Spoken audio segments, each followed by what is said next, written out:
안녕하십니까. 이 경자 유전, 농사를 짓는 사람만 농지를 소유할 수 있다는 헌법 대원칙입니다. 일부 LH 직원들이 농지를 사들여 땅 투기에 이용한 정황이 드러나며 허술한 농지법이 도마 위에 올랐는데요.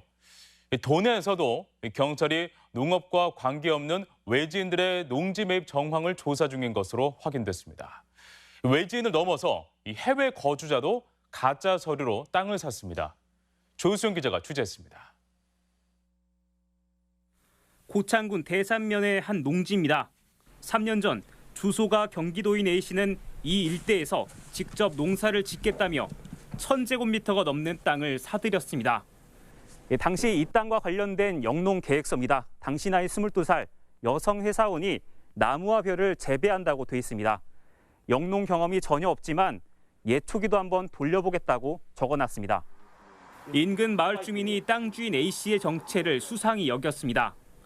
몇 날 며칠을 둘러봐도 일보러 나온 사람은 없고 대신 마치 태양광을 염두에 둔 시설만 우후죽순 들어섰기 때문입니다.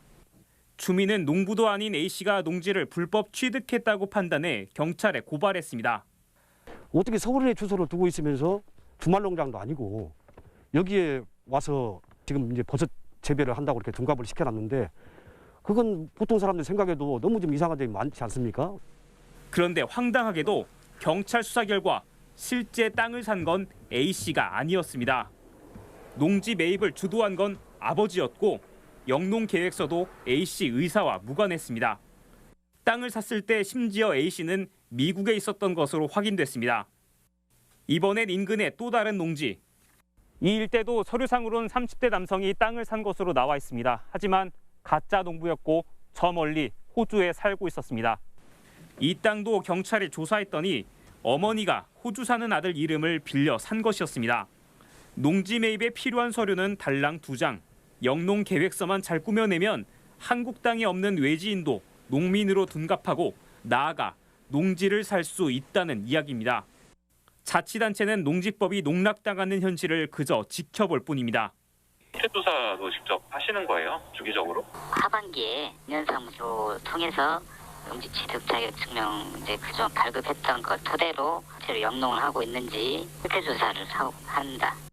농업인만 농지를 가질 수 있다는 헌법 원칙은 무시되고 공분을 일으킨 LH 직원들처럼 누구나 농지를 마음껏 사들여 땅 투기 등 다른 목적으로 활용하는 게 현실. 허술하기 짝없는 농지 관리 제도에 농사꾼들은 허탈하기만 합니다. MBC 뉴스 조수영입니다.